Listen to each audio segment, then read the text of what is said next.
Israel Gaza में Hamas का सफाया कर रहा है।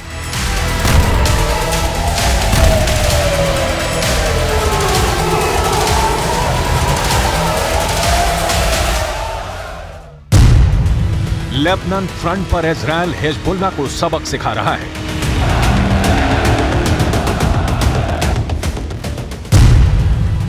यमन के हूथियों को इजराइल भगा भगा कर पीट रहा है।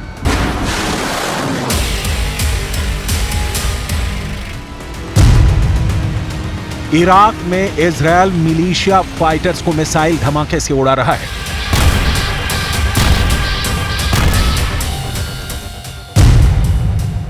सीरिया में इजराइल सीरियाई विद्रोही फोर्स को एयर स्ट्राइक से धुआं धुआं कर रहा है।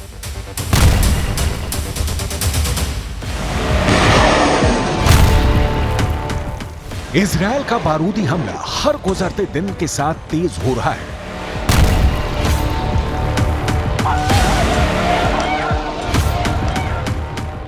मिसाइलों की मार बढ़ती जा रही है। अमेरिका के हथियारों से भी इजराइल को मदद मिल रही है। लेकिन इतने दिन गुजरने के बाद भी इजराइल अपने बंधकों को रिहा नहीं करा पाया है।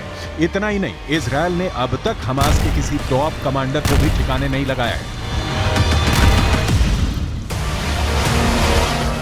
कई फ्रंट पर युद्ध में उलझे इजराइल के लिए अब सबसे बड़े दुश्मन ने नई आफत को बुलाया है। हमास अपने सुसाइड दस्ते को जंग में उतार रहा है। इजराइल के खिलाफ हमास ऐसे जल्लादों का जत्था जंग में उतारने जा रहा है जिनके क्रूर कारनामे कलेजा कमाने वाले हैं। इजराइल की फोर्स भले ही कितने आधुनिक हथियारों से लैस हो, लेकिन दुनिया के सबसे बेरहम आतंकियों की टोली से निपटना उसके लिए आसान नहीं होगा, क्योंकि ये टेरर ब्रिगेड गोले, बारूद, मिसाइलें, टैंक किसी की परवाह नहीं करती। यही नहीं, युद्ध के कोई नियम कायदे भी नहीं मानते ये फिदाइन फाइटर। इन हैवानों को ना अपनी जान की परवाह है, ना इंसानियत से उनका कोई वास्ता है। सबसे पहले ये जान लीजिए कि युद्ध के बीच ये दहशतगर्द किन हथकंडों को आजमाकर विरोधी खेमे में खौफ पैदा करते हैं।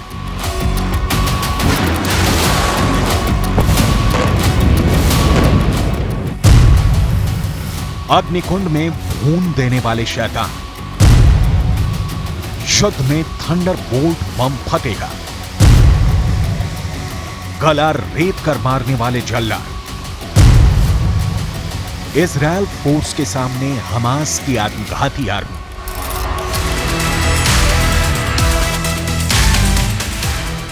मतलब फिदाइन फोर्स, वही जो खुद को बारूद से बांधकर फट जाते हैं, वही जो शांति काल में नरसंहार मचाते हैं, वही जिनकी नस नस में मजहबी जिहादी जहर घोला है। इन्हें हमास का खुदकुश दस्ता भी कहा जाता है। कौन है ये? इनकी तादाद कितनी है? इनकी ट्रेनिंग हमास फाइटर से अलग कैसे है? इजराइल के लिए ये फिदाइन फोर्स कितनी बड़ी चुनौती है? हमास के चलते फिरते मानव बम क्या जंग का नतीजा बदल पाएंगे? आप इन सवालों के जवाब इजराइल के राष्ट्रपति के दावे के आधार पर लगा सकते हैं, जिन्होंने हमास के सबसे खूंखार दहशतगर्दों पर खुलासा किया है। पश्चिमी मीडिया में इजराइल के राष्ट्रपति इसहाक हर्जोग का एक किताब लहराने का वीडियो वायरल है। इजराइल के प्रेसिडेंट के हाथ में हमास के आतंकी की तस्वीर छपी किताब विस्फोटक बताई जा रही है, क्योंकि ऐसी एक बुकलेट इजराइल फोर्स को युद्ध में मारे गए हमास आतंकी के पास से भी मिली है। इस किताब को हमास का बुक बम भी कहा जा रहा है। पहले ये जान लेते हैं कि इजराइल फोर्स के हाथ लगा बारूदी साहित्य कितना भयावह है। 7 अक्टूबर की सुबह हमास के आतंकियों ने इजराइल में घुसकर आतंक बरपाया। बेगुनाहों के नरसंहार के बाद हमास ने 200 से ज्यादा इजरायली नागरिकों को बंधक बना लिया। इसके बाद इजराइल का ऑपरेशन शुरू हुआ। इजराइल ने हमास के गढ़ गाजा पट्टी को बारूद से पाट दिया। इसके साथ ही इजराइल डिफेंस फोर्स के जवानों ने गाजा में सर्च ऑपरेशन शुरू किया। इसी सर्च ऑपरेशन के दौरान हमास के मारे गए एक आतंकी के पास एक बारूदी बुकलेट मिली। इस बुकलेट के ब्यौरे ने इजराइल फोर्स के साथ नेतन्याहू की भी टेंशन बढ़ा दी है, क्योंकि हमास के आतंकी से मिले बुकलेट में इजराइल से युद्ध के सारे पैंतरे लिखे थे। हमास के आतंकी से मिले बुकलेट में इजरायली नागरिकों को बंधक बनाने से जुड़ी गाइडलाइन लिखी गई है। हमास की किताब में लिखा गया है कि बंधकों में जो भी ज्यादा समस्या पैदा करे उसे फौरन जान से मार देना है।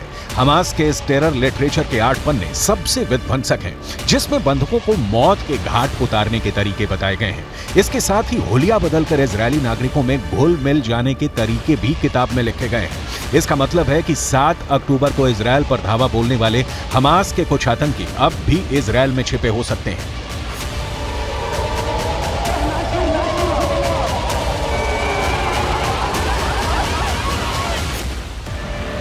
यही नहीं, अगर मुट्ठी भर आत्मघाती भी इजरायल में छिपे होंगे तो किसी भी मौके पर इजरायल में एक बार फिर बारूदी जलजला आ सकता है, क्योंकि हमास के बारूदी बुकलेट में इससे आगे क्या करना है उसे भी विस्तार से समझाया गया है।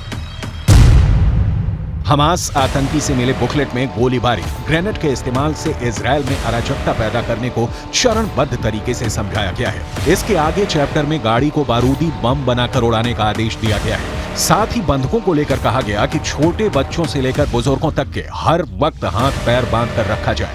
बुकलेट में बंधकों को शांत रखने के लिए उनकी आंखों पर पट्टी बांधने के निर्देश हैं।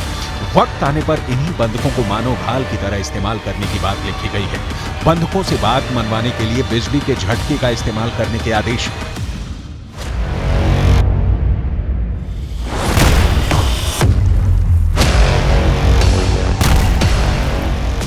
हमास की इसी बुकलेट को इजरायल के राष्ट्रपति इसहाक हर्जोग ने पश्चिमी मीडिया में दिखाकर हमास की हकीकत से सबसे रूबरू करवाया। इजरायल के राष्ट्रपति ने इंटरव्यू के दौरान हमास की हैंडबुक की हॉरर स्टोरी भी सुनाई। इसहाक हर्जोग ने बताया कि हमारा सामना एक अत्यंत क्रूर और अमानवीय शत्रु से है, जिसे हमें बिना किसी दया के उखाड़ फेंकना है। ये लड़ाई इजरायल बनाम फिलिस्तीन या यहूदी धर्म बनाम इस्लाम नहीं है। ये लड़ाई इंसानों और मानवता के बारे में है। क्या हम अच्छे के साथ हैं या बुराई के साथ? हमास के खिलाफ युद्ध अपराध के सबूत के तौर पे इजरायल ने द वॉरियर्स गाइड हैंडबुक को पूरी दुनिया के सामने रखा है, जिसमें हमास के आतंकी आईसिस की तर्ज पर बेगुनाहों का कत्ल कर इस युद्ध में जीतने का मंसूबा पाल रहे हैं। इजरायल को यह भी यकीन है कि हमास के आत्मघातियों के लिए ये कोर्स और सिलेबस अब्दुल्ला बरगूती के लीडरशिप में तैयार किया गया है।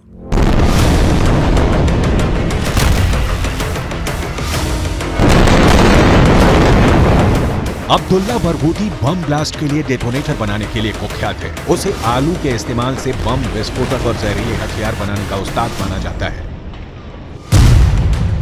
अब्दुल्ला बरगूती का जन्म 1972 में कुवैत में हुआ था। साल 1990 में दूसरे खाड़ी युद्ध के बाद अब्दुल्ला बरगूती जॉर्डन चला गया था। इसके बाद दक्षिण कोरिया में अब्दुल्ला बरगूती ने इलेक्ट्रॉनिक इंजीनियरिंग की पढ़ाई की। इंजीनियर बनने के बाद अब्दुल्ला ने जॉर्डन की नागरिकता ले ली। जॉर्डन में ही अब्दुल्ला ने टेरर ट्रेनिंग लेनी शुरू की।